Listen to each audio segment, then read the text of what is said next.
subscribe to our YouTube channel, Joy Learning TV.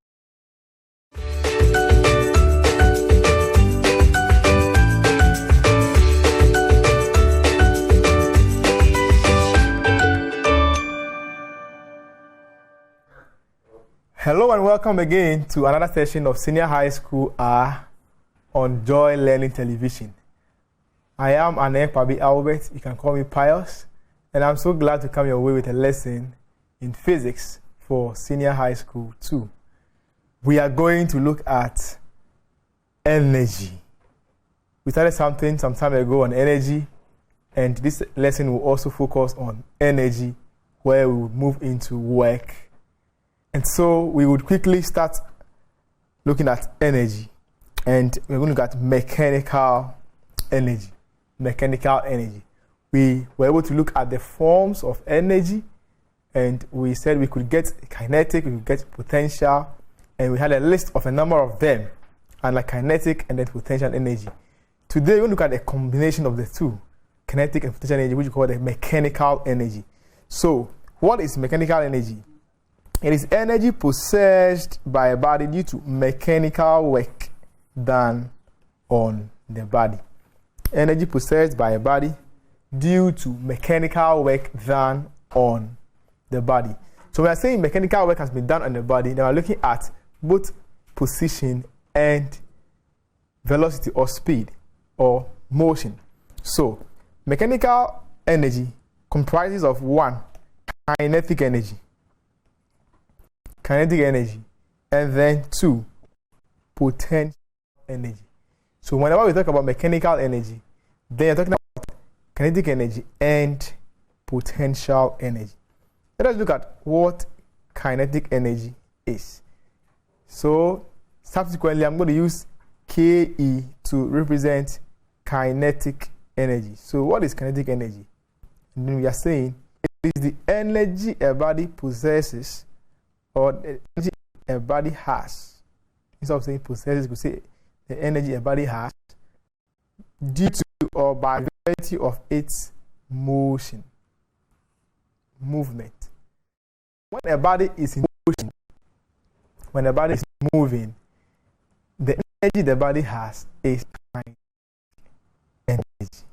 kinetic energy. We would like to look at how do I then calculate the kinetic energy of a body. So, we take a scenario where you have a body of mass m. So the mass of the body is m, and this body is moving with a velocity v. So, how do I get the kinetic energy of this body whose mass is m and it's moving with a velocity v? I'm saying that you can do that by determining the amount of work in accelerating the body from rest to that speed. So the body was lying somewhere at rest. How much work is put into moving the body from where it is and then causing it to move at that velocity? So then we have to get an idea about what we call work done. So, what is work, or what is work done? Right from the junior high school, we have been taught that work is said to be done when a force applied causes a load to move through a distance in the direction of the force. And so you have a load, a body, an object, and then you apply a force to it to cause that body to move through a distance. So until the body moves through a distance, work will be done. And then the body must move through a distance in the direction of the force applied. Then we say work has been done. Therefore, mathematically, work done is the product of the force applied and the distance through which the body moved. So we have work done being product of force and distance. So the force that you applied times the distance through which the body moved. So you have work done equals force times distance. But we also know that force is equal to mass times acceleration. And technically, this should have been resultant force is equal to mass times acceleration. So that if you have more than a force causing the movement, then you should find the resultant of those forces, and it will be equal to the mass times the acceleration. But in this case, we just applied a force to cause the body to move. Therefore, force will be equal to mass times acceleration. So if work done is equal to force times distance, and then force 2 is mass times acceleration, then in place of this force F, here you can put mass times acceleration, so that the equation W is equal to F times S. W now will become W is equal to mass times acceleration, which stands in for the force, times S, which becomes W is equal to M-A-S. M-A-S. We move on. We want to find how do we get an expression for kinetic energy. You recollect that in Form 1, you were thinking through Newton's equations of motion. So we can pick a third equation of motion, which says V squared is equal to U squared plus 2AS. V squared is equal to U squared plus 2AS. So out of the third equation of motion, we make AS the subject. How do you do that? You bring U squared across the equal to sign to get V squared is equal to, V squared minus U squared will be equal to 2AS. And because we want AS, we divide the left-hand side by 2. So you're going to get V squared minus U squared over 2 is equal to AS. That's how come we have this expression here. So AS becomes half into V squared minus U squared. Whatever you divide by 2 is the same as you multiply by half. So V squared minus U squared on 2 is the same as half times, or into bracket, V squared minus U squared. Now, the preamble is that the body was moved from rest. So you can see rest here. So we caused the body to accelerate from rest. And a body that starts moving from rest has a zero initial velocity. Zero initial velocity. So once the body is moving from rest, it means the initial velocity u is 0. So if u is 0, we come back to the expression which is as equals half into v squared minus u squared. So the u goes away, and that gives us as equal to half v squared. Half v squared. Now we go back to our formula which says the work done is the kinetic energy, which is mass times acceleration times the distance. Our AS from the previous slide is half v squared. So this AS here gives us half v squared. So we multiply that by m, and it gives us kinetic energy is equal to half mv squared. So as you go along, when you are asked to calculate or find the kinetic energy of a body, then you have k is equal to half mv squared. So you see, v here is the final velocity. What if the body is rather moving with an initial velocity? Then we could have ke is equal to half mu squared. So a body could have an initial kinetic energy, which will be half mu squared because of the initial velocity u. Or the body could have a final kinetic energy, which is half mv squared. Then we could have change in kinetic energy, which could be, let's say, delta ke. That becomes change in kinetic energy, and that would be the final kinetic energy, so half mv squared minus the initial kinetic energy. So you will come across some of these things as you work. Change kinetic energy. Final kinetic energy minus initial kinetic energy. So don't forget the formula for kinetic energy. Ke is equal to half mv squared. Now we can go on to look at potential energy. Potential energy is the energy a body has, the energy a body possesses, or the energy possessed by a body due to its position above the ground. So whereas kinetic energy will be due to the body's movement or motion, potential energy is due to the body's position above the ground. So the body must be at a height above the ground in order to possess potential energy. So the body cannot be on the ground and have potential energy. No, it should be at a height above the ground. Now, probably you have a body and then you pick it up from wherever it is, maybe on the ground, to a height above the ground. The work done in taking that body to that height, why are we saying work is done? You apply a force to the body. You pick the body through a distance. And the body will move in the direction of the force that you applied. So work is done. Now you are moving it up against gravity. Because gravity is acting to pull the body downwards. And you are taking it up against it. So you are doing work against gravity as you pick the body from the ground or from somewhere else to a height above the ground. And we call that energy gravitational potential energy. So I have a body probably on the ground. I pick it from the ground. I take it up to a height above the ground against gravity. The energy involved is gravitational potential energy.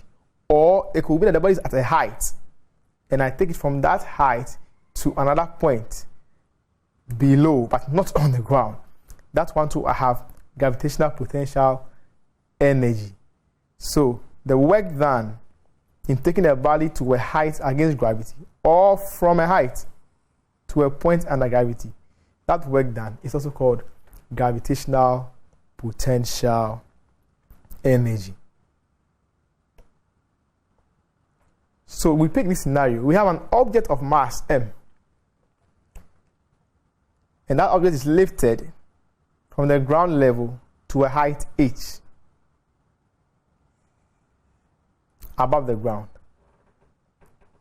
Now we've learned that the body will gain potential energy. So then the potential energy it has gained is equal to the work done in lifting the body to that height. So the potential energy, which is PE, will be equal to the work done in lifting the body to that height. So we are going to equate that. So work done will be the force times distance. Note that now, because we're talking about a height, instead of the distance d, we are using h. You could have also used d, but now you are moving the body through a height. So force times that height, which is the distance. But force could also be mass times gravity, which is mass the weight. So if F is equal to mass times J, in place of F here, I'll put in mass times J. So W becomes mass times J, which is for F, times H, mgh. And I say that the work done is equal to the potential energy. The work done in lifting the body to the height is equal to the potential energy. So you equate the two and you have PE, potential energy, is equal to mgh. So we've come across the expression for kinetic energy, which is half K equals half or 1/2 mv squared. And for potential energy, it is mass times the gravity times the height through which the body is moved. So P is equal to mgh. So at least for now, we've gotten to know what mechanical energy is, comprises of kinetic energy and potential energy. I say kinetic energy is the energy possessed by the body by virtue of its motion. Potential energy is that energy the body has by virtue of its position at a height above the ground. If I want to find or calculate kinetic energy, we are saying it should be K is equal to half mv squared. If you want to find potential energy, then P is equal to mass times the gravity times the height, so mgh. We will find time and then do some calculations on that. We can move on to conservation of energy. This is one very important aspect that you need to know. In our daily lives, we have to conserve energy. That's the more reason for which you normally don't have to be disturbing in the classroom, because you eat, and when you eat, you get energy from there. And if you keep talking, then you are expending the energy.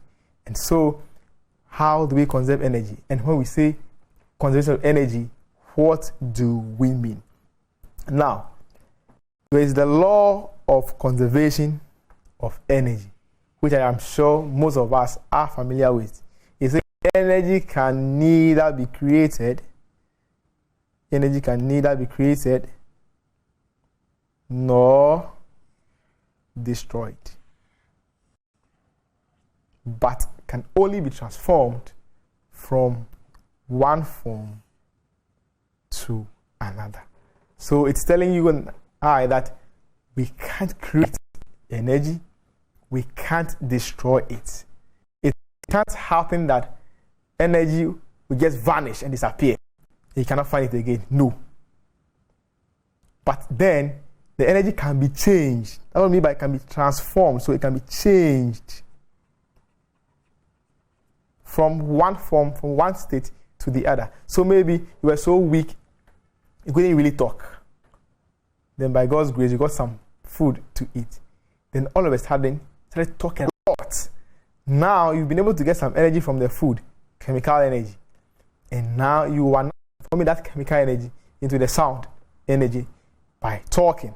So it won't happen that in the closed system, we have energy there and the energy will get vanished or disappear. No. But then that energy can be changed from one form to the other. And in your studies, examinations, you would be required to sometimes tell the energy changes in some scenarios. So you'll be given some activities and then you'll be asked to tell what the energy changes will be in those activities. And let's try a hand on just a few of them.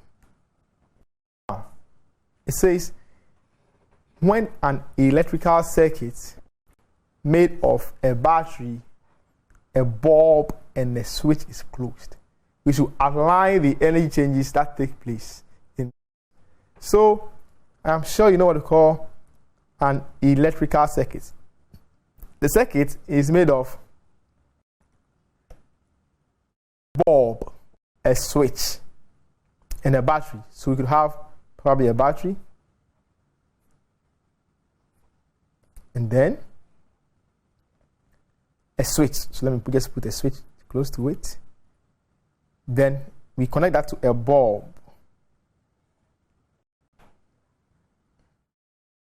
So that's a bulb. Like that. So with this, our switch is opened.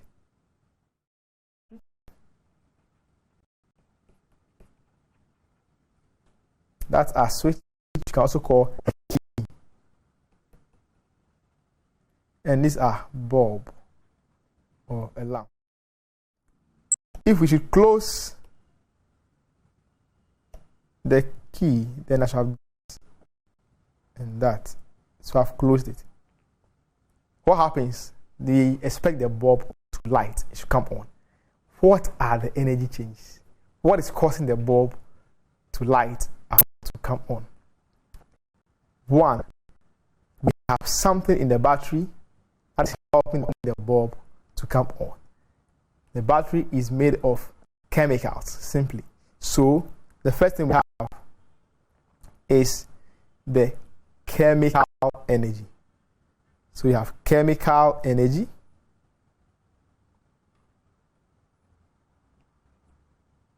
Let me pick more visible. Chemical energy.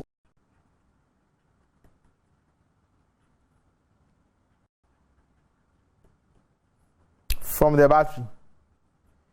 And the chemicals will react with each other, or they will react in the battery to give us electrical energy. Electrical energy.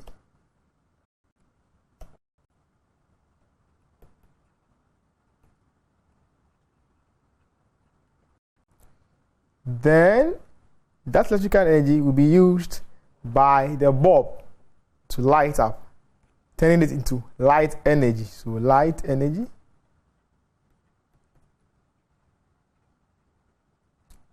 And thanks to technology, these days there are some bulbs that do not give heat at all. You can put them on and then they will be there and they will not produce heat. But there are others too that could give us heat. So in that case, as the light is, or the bulb is on, it could produce heat. So you could say it moves to heat energy.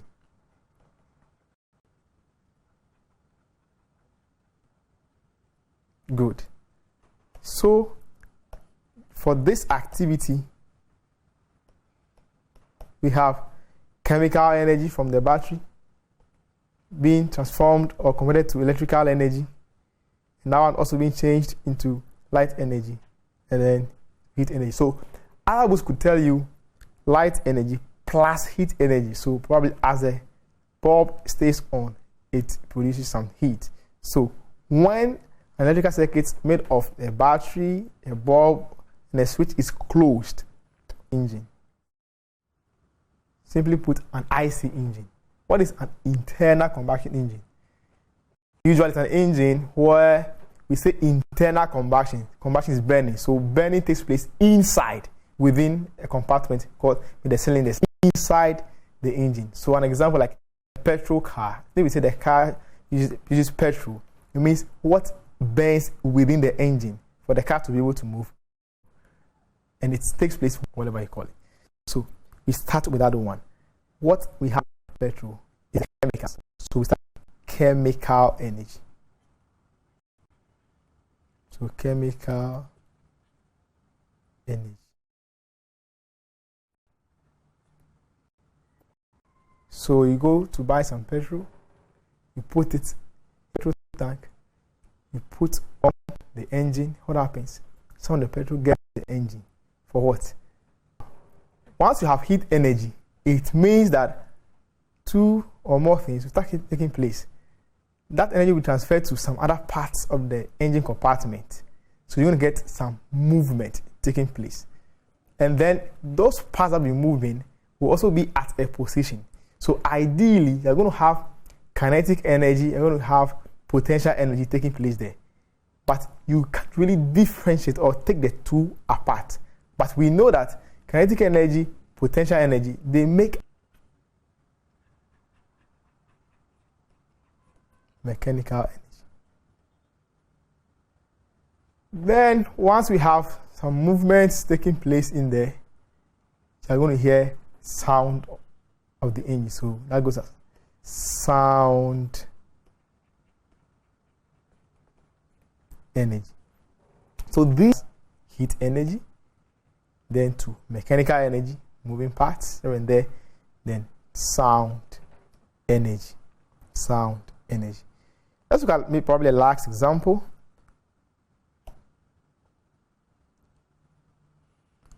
An orange falling from a tree.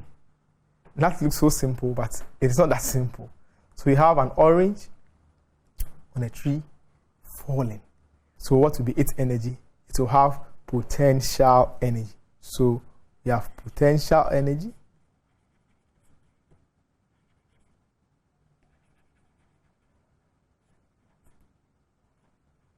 then the orange will now start moving. Now, don't forget that once it starts falling, it will still be at a position from the ground. So it will have potential energy. Then it will also now be moving, which is kinetic energy. So in that case, the two of them are at play. So either we make it potential energy plus kinetic energy, or we say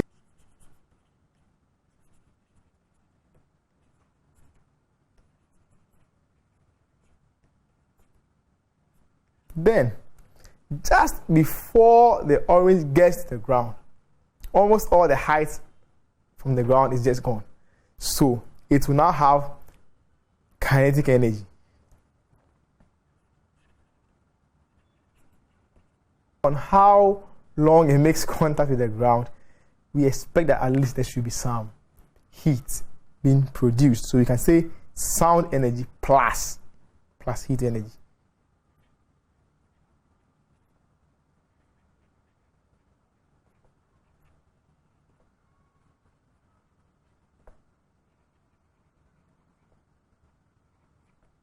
Good. So you have potential energy when it's hanging in a tree. It starts falling, the height will be reducing, it will be moving, it will have both potential and analysis. So when you're given something to try or own, you should be able to get it correct. Good. We can then move ahead and look at what we call conservation of mechanical energy. We are saying that the energy cannot be created, it cannot be destroyed, it can only be transformed, converted, or changed from one state, one form to the other. And mechanical energy comprises of kinetic and potential energy. So how is it conserved? We have what we call the conservation law of mechanical energy. And it states that in mechanical systems, potential energy can be transformed to kinetic energy and vice versa. But in all cases, the sum remains constant. The sum remains the same. So in mechanical systems, you have potential energies remain constant. Very interesting scenario. So we can try and look at that further as we go on. So this means that potential energy can become kinetic energy, or kinetic energy can also become potential energy. But these energies cannot just disappear. It can't happen that you have kinetic energy and potential energy. Then at a point in time, kinetic energy just disappears and you only have potential energy. Or potential energy disappears and you have only kinetic energy. No. So one can transform or change PE, potential energy, and then KE. So that is to say that mechanical energy, which is ME, comprises of is equal to PE plus KE. We have found out that mechanical energy, PE, the expression is mgh. So it could be mgh plus kinetic energy, which is half mv squared. Let's look at an illustration that can help us understand how PE can change to KE and how KE can change to maybe PE. But at each point in time, the sum should remain the same.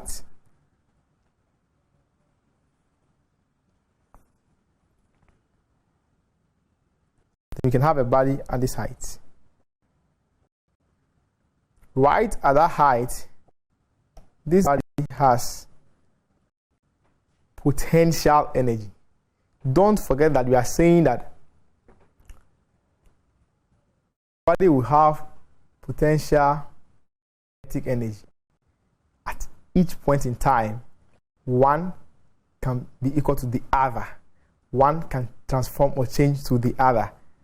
All right, so because it's at a height, I'll say potential energy 0.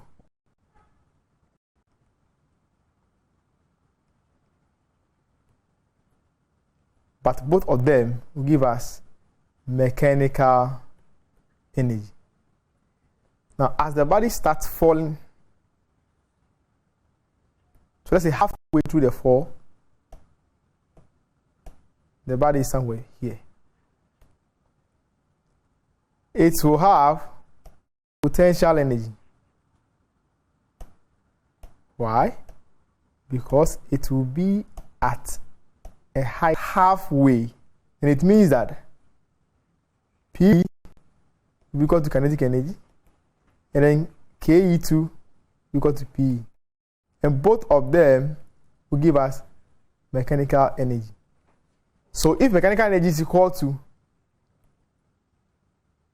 potential energy plus kinetic energy, and if P equals KE, then wherever I see P, I can put KE there. So I'm going to get either KE plus P, which give me 2P. So at each point in time, mechanical energy is conserved. Then now the body keeps moving. So just before it hits the ground, so just before it gets to the ground, you're going to have still kinetic energy and then potential energy. In this case, I would say the kinetic energy will be at the two will give us mechanical energy. So in a mechanical system, your potential energy will change to kinetic energy, or you have kinetic energy that can also change into potential energy. But at each point in time, the sum of the two remains constant. So that is a little illustration for conservation of mechanical energy. This is a body, a load, to move. So you apply the force to a load, it causes it to move through a distance in the direction of the force. You see, work has been done. So work is done when the force applied. So force must be applied. Causes a load to move. So the load must move through a distance, and it should be in the direction of the force. So it shouldn't be that the force is applied to cause the load to move, but the load moves off the force. Therefore, we can say mathematically, work done will be equal to the force applied times the distance through which the body moved. So the unit of the work done should comprise the units of force and distance. Force, the unit will be Newton. Distance, the unit will be meter. So that will give us the unit of work done is the joule. So the joule is the work done when a force of 1 Newton is applied to move a load through a distance of 1 meter in the direction of the force. So the SI unit of work is the joule, and you could be asked to define the joule. And if the joule is the unit of work, and in work we have force and you have distance, then the joule is simply the work done when 1 Newton meter is the same as 1 joule. So then our joule becomes the work done when a force of 1 Newton causes a load or a body to move to a distance of 1 meter to that distance in the direction of the force. That is a joule. That means work and energy have a relationship. So we start with our formula for work done, which is work done is equal to the force times the distance. The force applied times the distance through which the body moves. So we have W for work done, F for force, and then S for distance. That gives us probably equation 1. From Newton's second law of motion. So note, the second law of motion is not the same as the second equation of motion. So you have Newton's laws of motion, you have Newton's equations of motion. This time, look at Newton's law, second law of motion, which says that the rate, we're going to get force F is equal to mass times acceleration. So F is equal to ma, and that gives us a second equation. Then we have Newton's third equation of motion, which is v squared is equal to u squared plus 2as.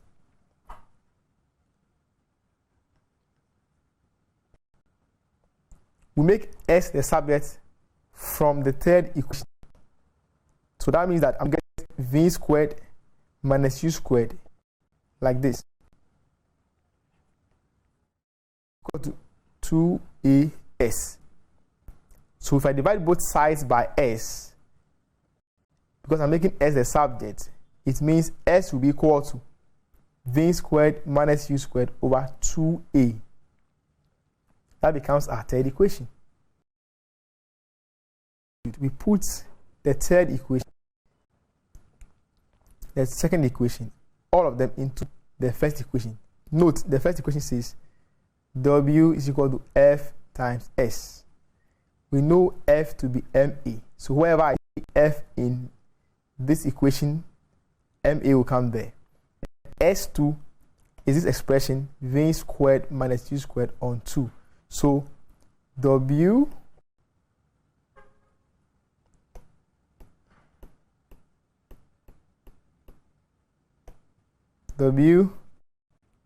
is equal to F times S. So F is this expression here, mass times acceleration. Then S is v squared minus u squared on 2a. So we multiply. A's go away to give us W is equal to m into, because the a is gone, you have only v squared u squared 2. This way. We can split this one open. We can open the bracket and expand it. This will give me W is equal to half mv squared minus half mu squared. How did we get that?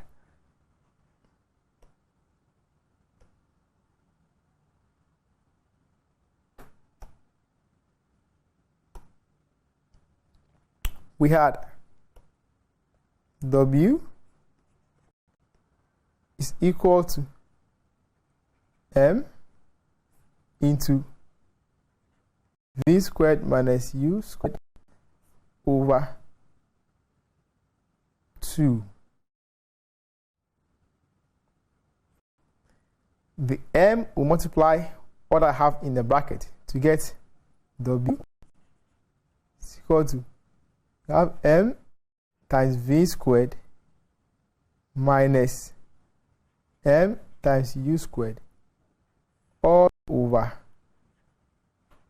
2.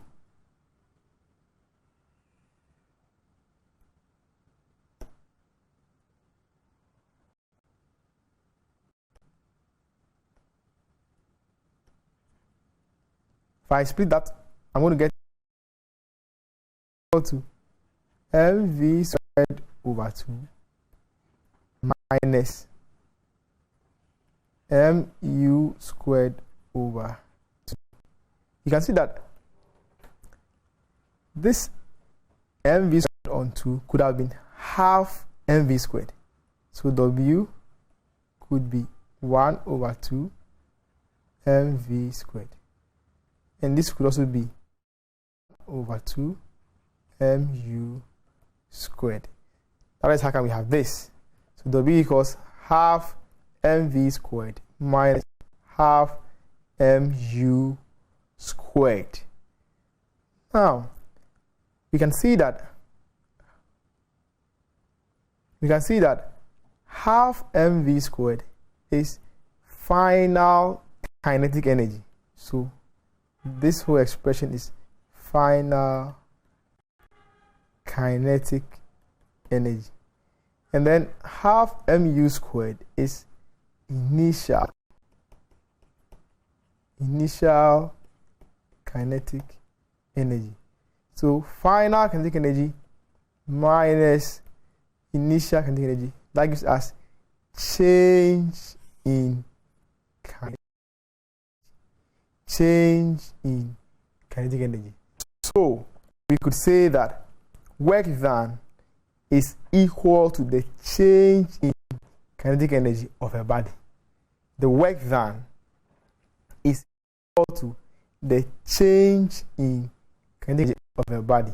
So we can just simply say work done is equal to change in kinetic energy of a body. Work done is not equal to the kinetic energy. Rather, work done is equal to the change in kinetic energy of the body. To be very sure that your expression is correct, you can try to dimensions to find out whether what you have done is correct or not. Let's try hands on something like that and let's see.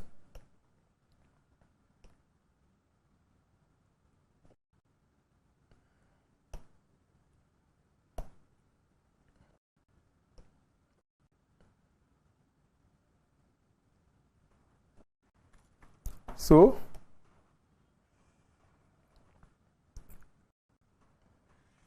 we have is equal to the change in kinetic energy.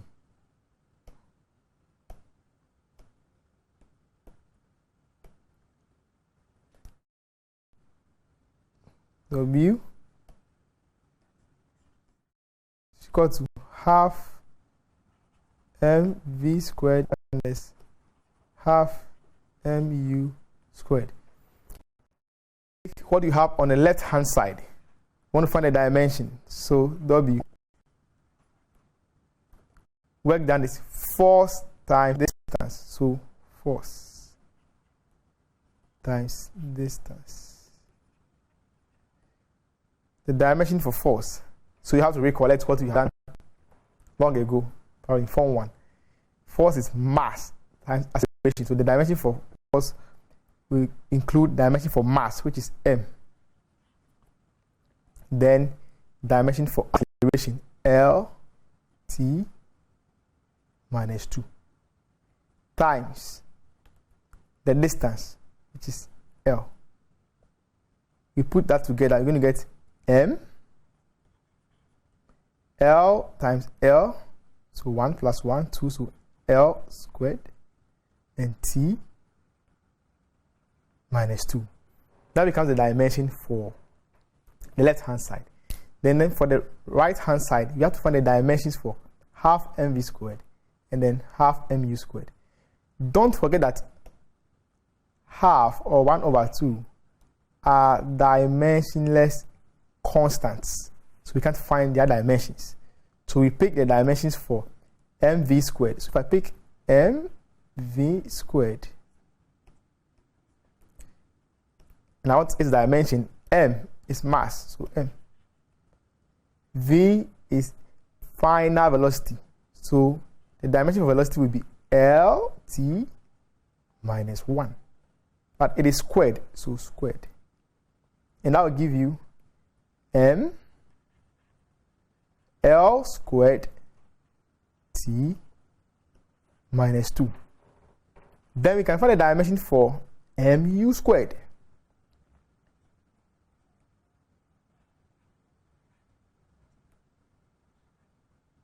So I have my mu squared in my square bracket. M is mass. U is initial velocity, which is the same as Lt minus 1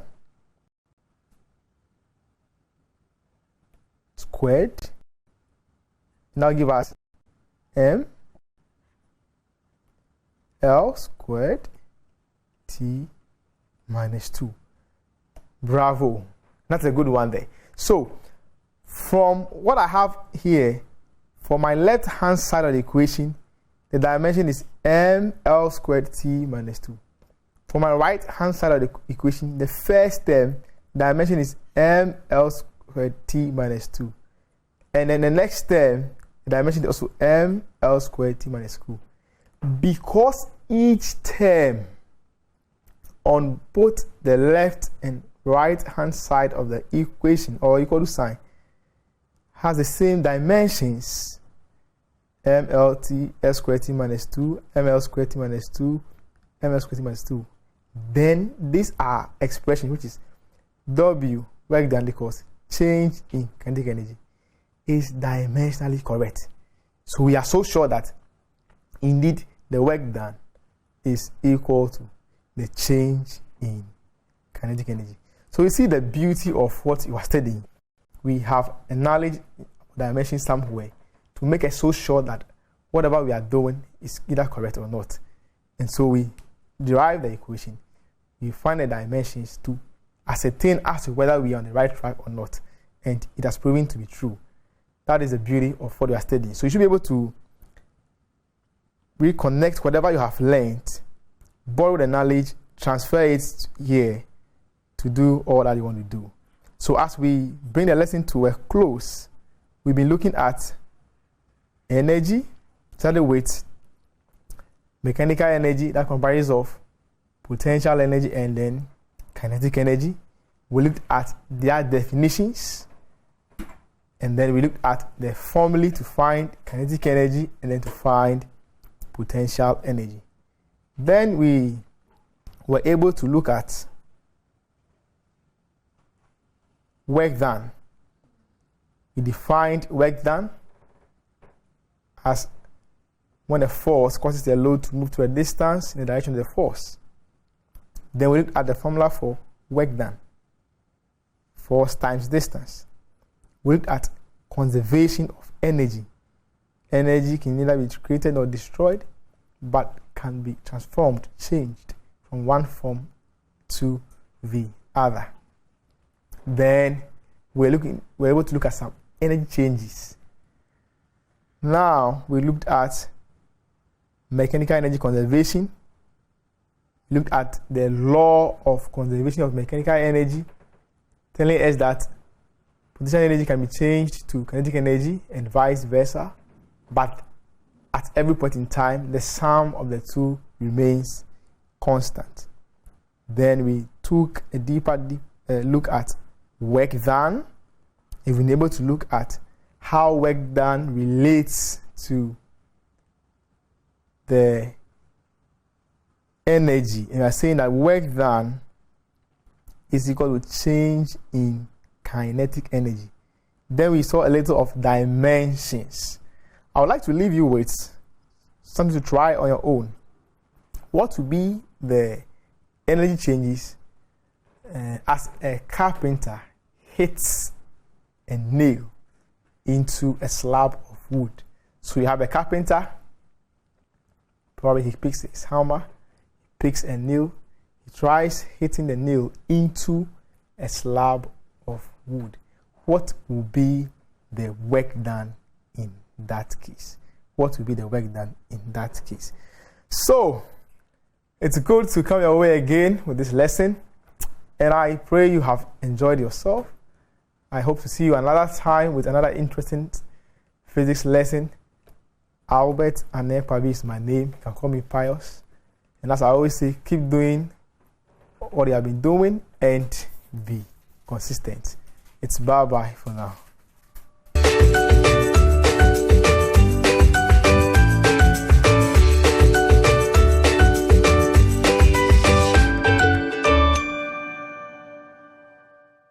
Subscribe to our YouTube channel, Joy Learning TV.